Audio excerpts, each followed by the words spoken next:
Hello, good morning mga katsaralat. Ayan, so kakagising lang po natin ngayon guys. So tayo ay magbe-breakfast syempre. So ayan guys, tayo ay magkape. At syempre guys, ano rin tayo. Partneran natin siya ng pandesal. Pandesal na mainit at saka may butter pa. Ang sarap-sarap. So ayan. So guys, alam nyo ba na nakakatuwa kasi may mga ads na po yung aking mga videos. So, salamat sa mga lahat ng mga sumusuporta sa akin dyan. Mapaliit ng content creator, mapalaking content creator. Meron tayong 7.7k followers. Konti lamang ang nakikita natin nagbabakas at nagsusupport sa atin.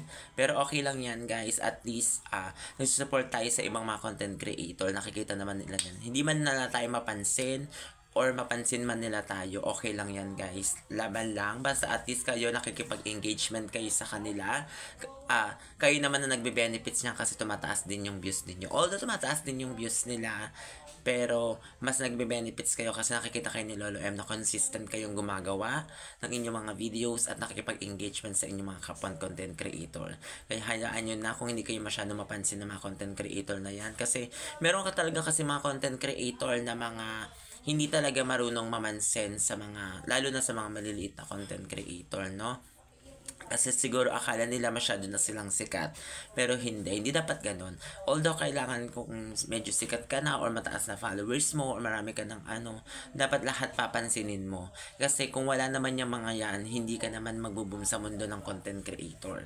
Kaya dapat matuto ka maging mapangkumbaba at tumingin sa kung saan ka noon.